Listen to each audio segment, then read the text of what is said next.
Welcome back, ladies and gentlemen, to another edition of the Pocket Change Market Report. This time for June 12th, 2022. Sorry I couldn't get this out on Saturday, but hey, nothing wrong with a little Sunday morning / afternoon upload for you guys. So we got a pretty nice selection of coins and currency. I think the one thing that we as treasure hunters and seekers out there have to realize is that there are a bunch of different coins to look for as you're hunting through those coin rolls from the bank or your son or daughter's pocket change piggy bank or something. But also at the same time that there are a number of these coins, as far-fetched as it may sound, that they could possibly exist in change, can be cherry-picked for a low price at a coin shop, maybe a show, maybe eBay after hours. What I mean about that is, like, say you're up at 2 a.m. in the morning and someone had haphazardly, and I'm going to go ahead and just say that, haphazardly listed an item that ends right smack dab in the middle of the night. Those are the type of listings that you need to pay attention to, because obviously you may be the only one looking at that item, okay? And 9 times out of 10, that's going to be the case. And that's how you're able to pick up some pretty substantial major mint errors, is some of those weird off-hour type of listings. I would love to hear your guys' thoughts. Have you personally been up in the middle of the night and have cherry-picked something that an auction was ending, or someone had thrown it up really late as a buy it now listing, and it's so undeniably cheap that you just had to buy it? Either to add to your collection or to flip. I know a lot of people that do this as kind of like a second job, a great supplementary income. Sure beats getting an actual other second job where you have to go and commute and do all that stuff. So this seems to be kind of like the low hanging fruit love affair for a lot of numismatists and new people as well.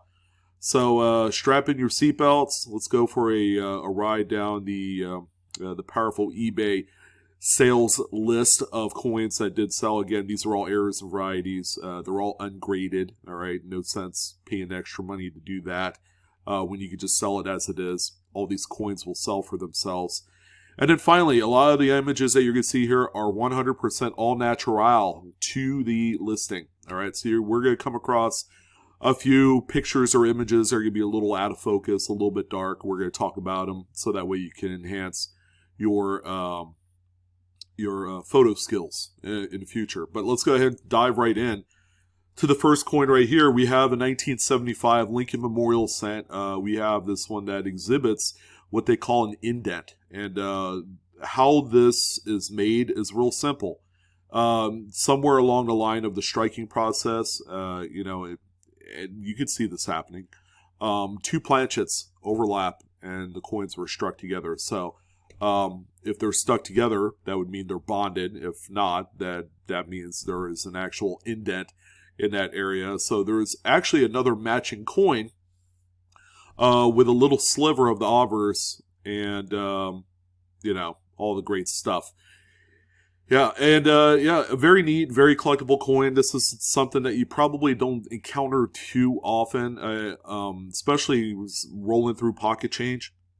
A lot of people see this as damaged, but this is a legitimate mint error. Most of these were found back in the day going through the mint sewn bags. They do pop up in there, but as soon as they have to go through like a sorting machine, where it has to count and sort and subsequently package them into paper rolls. That's where some of these are being found and pulled out. All right. This one right here sold for $64.55 with 7 bids. A great way to start out this show right here. Sorry, that's my dogs barking, by the way. Yeah. They're excited about this week's PCMR. I don't know if you guys hear that, but, continuing on. We have a 1985 Washington quarter right here. Pretty decent looking coin, but you can tell right off the bat that this thing has seen enough fair play out in circulation that it's not a 100% uncirculated example. It's a good looking coin. A very tough date, I would imagine. 1985 is not one that you see come come around too often. And people that collect uncentered coins and broad strike coins are collecting by date. So they want a full date run of a specific denomination. This one right here would certainly be a key to that. This one example sold for $39.51 with 4 bids. That's an exceptional amount of money. We've seen coins like from like 83, 84 that have sold for about half this amount of money. So this is a good welcome coin to see listed here in the last day or two. So we have a 1980s Roosevelt dime. This one is off center by about 25%. Roosevelt dimes are kind of like a sleeper series in itself for a couple of different, collecting directions. Mint errors is one of them. Another is just collecting, by date, really nice registry set quality coins. But this one right here is off center, 1980s, not something that you see come around too often. And yeah, the coin is circulated. Strangely as it would seem that this had passed through many hands before it was finally discovered.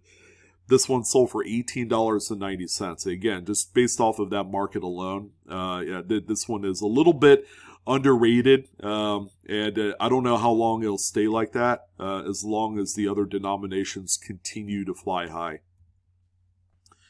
Now here's another tough date, and you wouldn't think so looking at the coin, but it's a 1989p Lincoln Memorial cent. This one is off center by about 10%, and I can tell you this right now, this is a tougher date than it looks. Okay, we've seen plenty of much earlier dated Zinkins that are slightly off center like this, but an 89 is quite tough. But there you go, this is the proof here. This one ended up selling for $54.95. with 8 bids, considering that, again, a lot of the older coins, some even more off-center than this, have a hard time selling for like $15-20. So when one comes along and someone needs it for a date set of this particular era, they're going to go ahead and, engage in a bidding war with a few other people that feel the same way.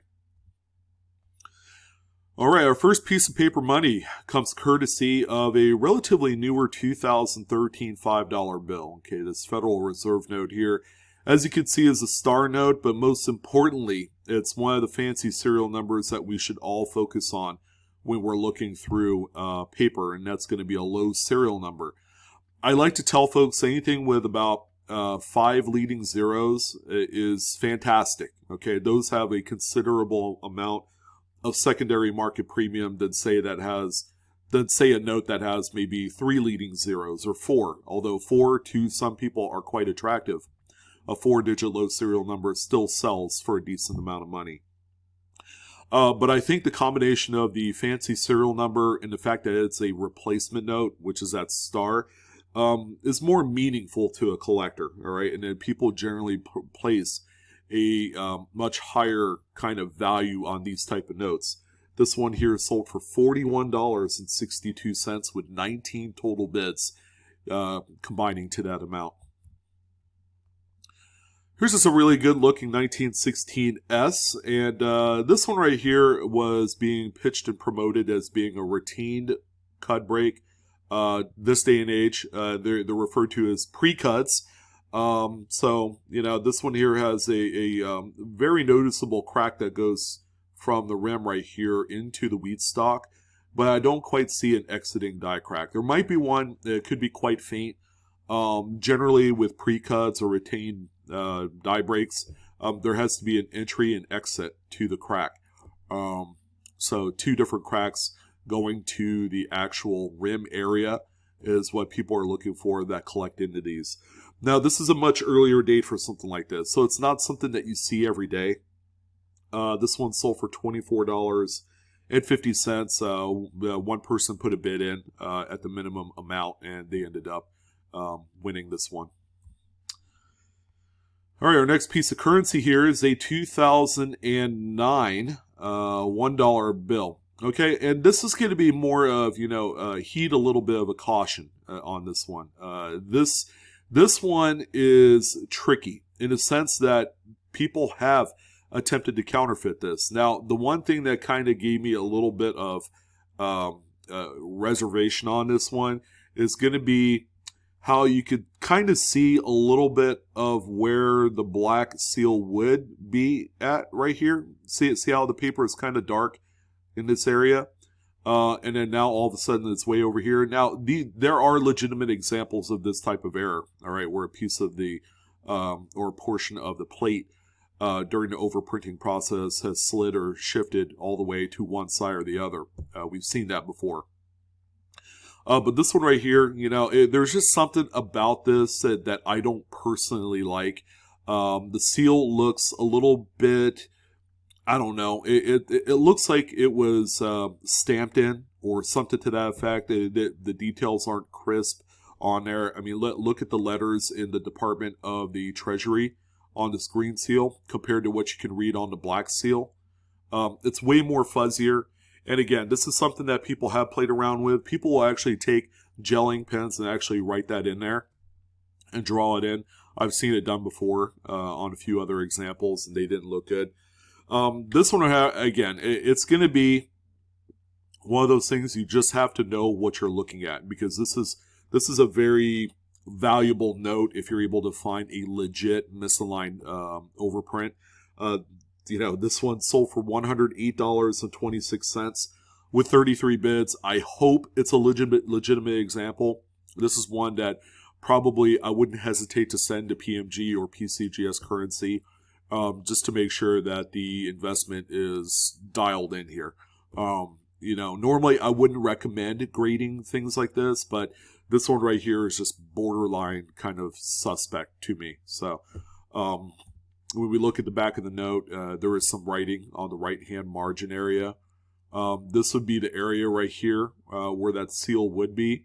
On notes that generally have shown some kind of like doctored or manufactured type of error, normally where there's going to be a certain kind of print or seal, there's going to be some embossing there. All right, and you can see that on the paper even if the area was bleached out of that color.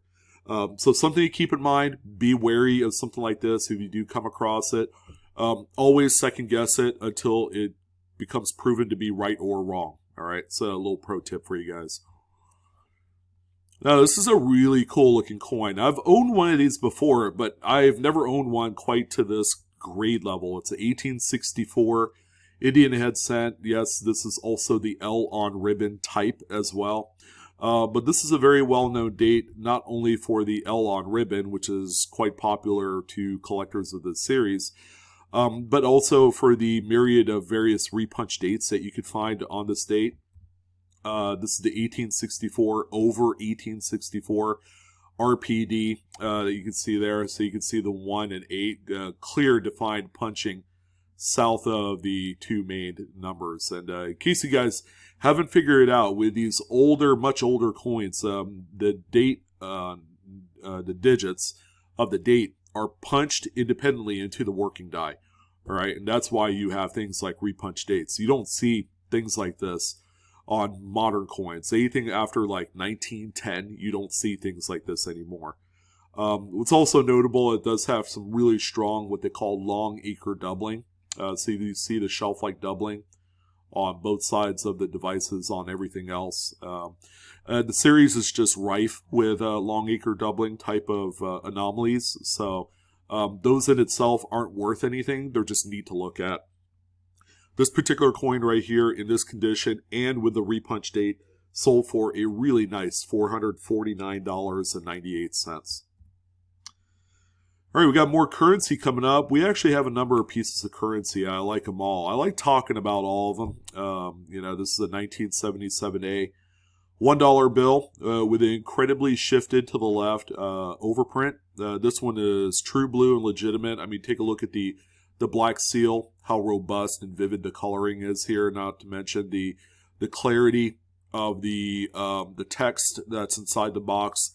That's important. You want to make sure that that's all legible and it doesn't look stamped or drawn in. Good looking note, very desirable to collectors. This one sold for $74.50 with 24 total bids. Good looking note here. There's a little bit of the reverse, showing a little bit of soiling and circulation wear, but really nothing that detracts too much from the note. All right, so we haven't talked about Eisenhower dollars, and I feel like that this is a series that has a lot to offer, not only from the error perspective, but for variety people too. There's quite a few different varieties to look out for, but the errors are few and far between, and that's probably why some of these coins end up being quite valuable in the long run. So the 74D Ike dollar has what is called a struck over rim burr. So you can see that there on the obverse at the 9 o'clock position. So there was a raised piece of sharp metal that folded over during the strike and was struck into the coin. So pretty neat looking effect here. You see these quite often on 1970s larger coins from Kennedy half dollars to Ike dollars. I see them a few times on even the Susan B. Anthony's in 1979 and 1980. This one right here sold for $31. Not too bad, and the coin is in great shape. And yeah, quick little PSA. If you're going to take pictures of your coins, make sure you have a full obverse and reverse of your coin in addition to any notable close-ups. Now, this particular coin right here had neither a obverse or reverse image. It just had a close-up, which I think at the end of the day is fine if it's in decent shape, quality-wise.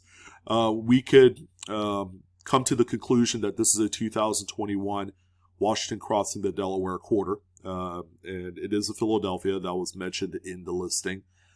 This one here has a small little crown die chip. This is a progression that you don't see too often, where it's like a smaller ball type, but it's big enough that it impedes into the letter E in E pluribus unum.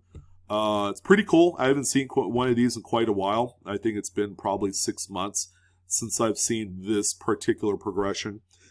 This one ended up selling for $29.09. Always a good seller. And here's a 1959 Lincoln Memorial cent with a pretty nice sized delamination, as you can see there on the obverse. But also keep in mind, this one has a few of the Ring of Death circle scrapes on there as well. So this was a roll ender at one point. Albeit, sometimes that just doesn't matter. It's just a really good looking example of this error that goes all the way across the coin into Lincoln's jacket and into the date. And people love stuff like that. This one here sold for $12.88 with 6 bids. All right, Denver Mint, folks, are getting some love. So all you folks there on the West Coast, I want you to be absolutely 100% aware that these incredibly major strike-throughs are being found on a number of specific dates of Lincoln Shield cents. This one here is a 2019 D. Which shows just some really heavy strike through on the reverse.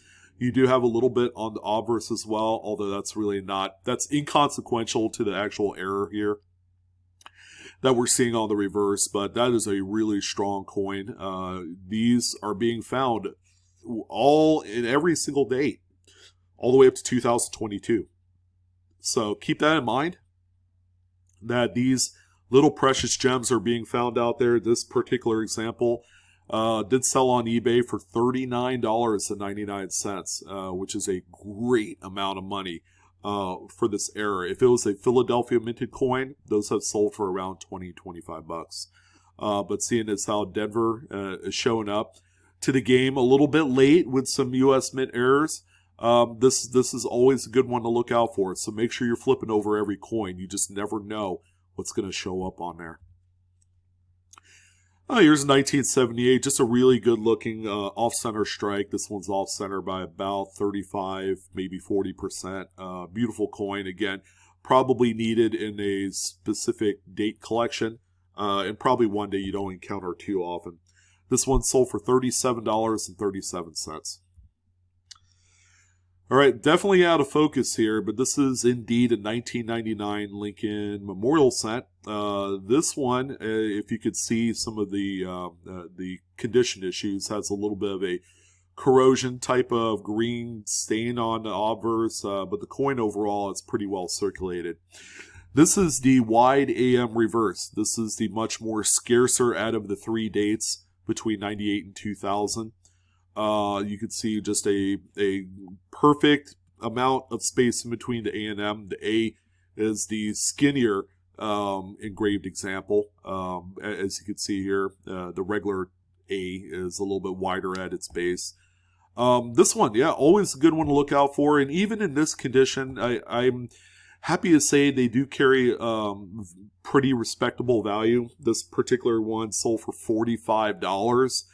So if you're hard up and you need one, and I will tell you this, there haven't been too many of these in the open market in much better condition, like those mid-state reds that we see sometimes. Those are pretty scarce.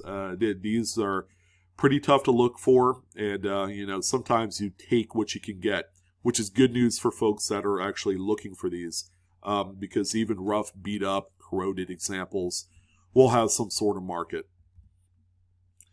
Pretty cool one here, 1959D Lincoln Memorial Cent with a what looks and appears to be a strike through over the date, so it was probably struck through a detached lamination from another coin that landed on that area of the die. A little close up there. Shows all the good stuff. Pretty good with all the couple red arrows in case you guys are trying to figure out what we're seeing here. This one sold for $16.30. Not too bad. This is a really common occurrence during the 50s, 60s era of Lincoln cent production. Another one here, 1947S. This one is a delamination, looks like, and pretty nice rim-to-rim length on this delamination. I like it. This one here sold for $28.80. Keep in mind that with these particular coins, you should just list these as a buy it now fixed listing as opposed to trying to sell it for like a 7-day auction. You're going to find that you'll get the money you're looking for if it's nice and attractive like this one, as opposed to kind of rolling the dice. Because laminations, yeah, they're coming around, but there is still that stigma that it is the low end of the totem pole in U.S. coin errors. So make sure you kind of think a little bit about how you're going to list these and maximize the amount of profit you can. Pretty cool lot right here. This is a lot of 6 West Point minted quarters. These are all 2019 and 2020s. The 119 is sitting here bottom left-hand corner. So this is what we have here. We got 3 Salt River Bays, 1 American Memorial Park. That's the 2019. We have a Marsh Billings Rockefeller. That is one of the more expensive coins in the group, and the Tallgrass Prairie. Now again, people are picking these up on the basis that they're, going to be scarce. Okay, they will, because they have very, very low mintages. So any sort of examples that are sniffing that mid-state kind of quality are going to be desired, and then these things will slowly, trend up over time. The more of them that you have, the more rich you're going to feel. No notable errors. These are just coins, again, to be on the lookout for. Just know that these are still trading very actively on eBay. The slot of 6 sold for $140. Again, a lot of the value is being driven between the American Memorial Park and the Marsh Billings that you see here. The American Memorial Park is about a $30 bill. The Marsh Billings is right about $30 as well. So those have kind of anchored the value point of this listing. All right, 1964 Jefferson nickel, not one that you come across too often, but this one here is off-center by about 55%. Has a few scratches on the reverse there, but that's okay. This is a tough one here, sold for $38.80. Another tough Roosevelt dime date that you could possibly never find an error on. It's a 68D. Oh man, when was the last time we saw a 68D of anything that's notable for a Roosevelt dime? Here's one here, and it's very well circulated. Pretty nice sized curved clip. You also got a little Blakesley effect.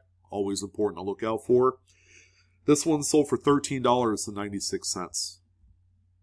There's a little close-up of that clipped area. You can see the absence of a proto-rim. All right, 1977A $10 bill with some pretty significant misalignment of that first initial print of all the black print that you see there. The actual third overprint is perfectly centered respective to the note piece, note sheet or whatever. So yeah, it's that first print. You can even see a sliver of the second note on the subject sheet. The back of the note is perfectly centered with nice margins. So obviously not a miscut here for this one. And this one sold for $71.88 with 19 bids. Man, that's a really good one. 19 bids. Yeah, a lot of people interested in this one. All right, we have a lot of 2022p Washington quarters. These are the coins that exhibit the field restricted strike throughs. So they got the struck through areas on the ponytail. These are the smaller types. But yeah, someone was sleeping at the wheel with this 2 coin lot here. They're both the Sally Rides. These have generally sold for between 20 and 30 bucks on a singular coin basis. This 2 coin lot ended up selling for $10.27 with 2 bids. So quite the bargain, and one I think that could serve as a nice little flip. Make about 25 bucks off of these 2 coins. I'd say that's a pretty good deal. Boy, paper currency is hot. All right, how about a 2017 $1 bill, which exhibits a really neat, what they call, gas pump digit or turn digit error that you see there. So the 6 is a lot higher than the rest of the serial numbers. It's still a rather minor error, and people do overlook these, but, why not pull them out?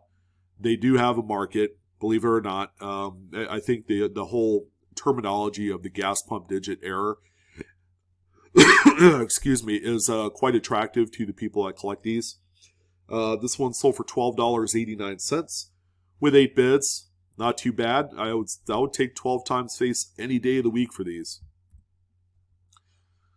All right, a good old boy PVT is back at it again. This is the gentleman I did a video on the other day. He had sent me an email talking about one of the coins they had sold. So, yeah, we got another one here. 1952 Lincoln wheat set with a pretty gnarly interior die break, a really major one. This is a fun find right here. Looks like an explosion of epic proportions right on the coin there.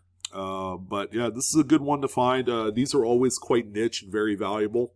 And I like the fact PVT has his own little icon now. That is neat. This one coin here sold for $30.66 with 3 bids. All right, we got another low fancy serial number $1 bill, this time on a 2013 $1 bill. Sure, this one doesn't have a star, but yeah, that really doesn't mean a whole lot. It's still a fancy serial number. Doesn't quite command as much as the star note that we saw earlier in the show. This one ended up selling for $20.25 with 10 bids. Again, you should not be leaving these out. Even if you're just looking through like the change that you get back at a restaurant or a convenience store, always look for these. They'll pop up when you least expect it. Any sort of fancy serial number is hiding out there in cash registers, bank vaults, and all the great stuff. So yeah, always a good one to look out for. There's the back of the note showing a few folds in there, so not a gemmy for sure. All right, so this is something you don't see every day. This is actually a 1925 Stone Mountain Commemorative. Okay, this is a very early dated commemorative.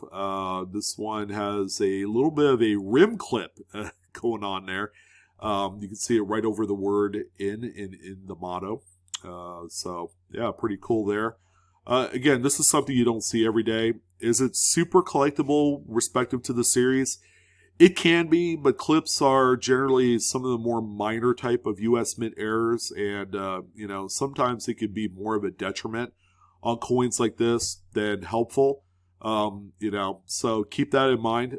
This one I think sold for a decent, fair amount of money. Ended up selling for $90. That's with 2 bids. So it could be served as a great type piece, or if you're really digging errors, then this would be one right here to keep an eye out for. All right, so someone decided they did not want to list all of their curved clip errors. There's a lot of 50. I think there's 50 there. That's how much the listing said. So there's 50 Lincoln Memorial cents and maybe wheat cents in there. I don't know. They all have like singular clips, single clips.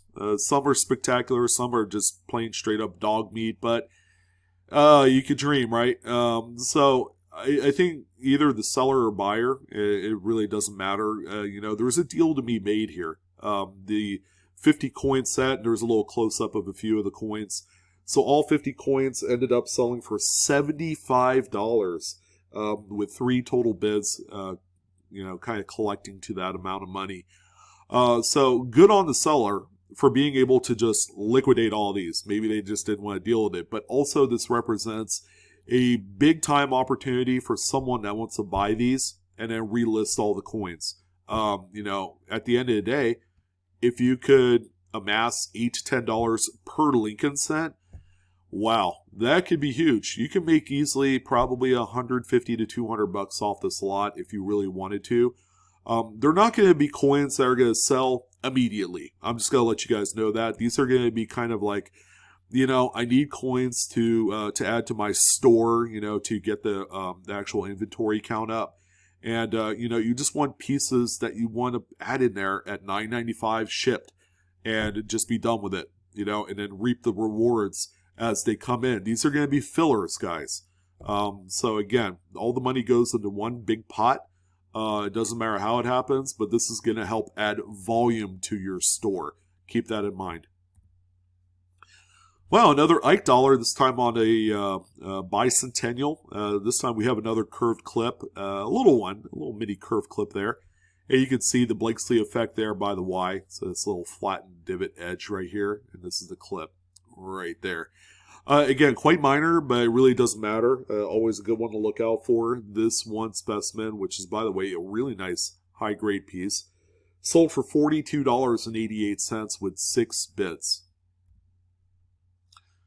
Another one you don't see, and there were actually a number of these clips sold by the same seller, all right, so you can just kind of tell from the background there. 1980D, another Denver coin getting some love with a clip. Again, this is something that at first glance just looks like part of the design because this has that kind of like straight edge kind of, I don't know, what do you call that? That's not, obviously I was going to say hexagonal. But that's 6 sides. There's more sides to this. Has that, what they call the Blakesley effect right here. That's always opposite of the edge of the actual clip. This one sold for $49 with 4 bids. So again, very clean, high-grade piece. Always going to have value because it's a very unconventional coin to find this type of error on. Here's a 64D candy half dollar, again, from the same seller. I think his name's Big Dog with some numbers on there. I might be wrong, might be right, you just never know. This one has 2 clips on there, okay? A decent one and a really tiny one right there. So you have Blakesley effect going on here for this clip and then really nothing here on this one. So it's a very shallow clip right there. Always check your silver. You can find stuff like this really easily. This one sold for $26.50 with 5 total bids. So not too bad, not too shabby right there either. Couple more coins left for you guys. Check out this Delaware. My God, this thing is in great shape. Really nice, large-sized curved clip along with a secondary smaller clip. So another 2-clipped coin right here. This is a Denver, by the way. So yeah, these pop up, and again, error collectors that collect into the Statehood Quarter Series, they won something notable for each type of state. All right, so this one here in a Denver 99 is more meaningful than it looks, considering that any other quarter, like pre-1999, would not be too valuable at all. This one right here is. Let's see, this one sold for $43 with 8 bids, which is really, really cool. I like seeing stuff like this. It was probably found very early on when these things were being distributed out into circulation. So, yeah, pretty good. And then finally, we're going to end it off on a cut die break. Man, our first and only one for this week. And that's okay. We have a 69S. Very popular date for a lot of things, but, cut die break is normally what's on that list. So you can see the pretty good prominent cut right here at the base of Lincoln's bust. You do have a little weakness in that corresponding area on the reverse of the coin, which is what you want to see for it to be noteworthy. This coin sold for $75.90 as they buy it now. So pretty nice coin to kind of wrap things up on for the PCMR for this weekend. So hopefully this gave you a little inspiration to do a little hunting of your own. A lot of great stuff. Market's still very healthy in spite of certain areas kind of taking a dip. Errors have always been a niche thing, all right? And because of that, the market will continue to perform as you would expect. Again, none of the coins are saying, oh yeah, you're spending $1,000 for this. These are all low dollar, very impactful. These are coins, again, that you could sell pretty easily and supplement your income. So look at it that way. Did you have a favorite in this week's video? Let me know. We'd love to hear about it. Don't forget to like, share, and subscribe. I'm your host, Sean, with BlueRidgeSilverhound. Also, check me out on TikTok as well. We're on there with some short videos. But you guys have a wonderful rest of your weekend. All right, I'll see you pretty soon for more coin videos. All right, you guys take care now.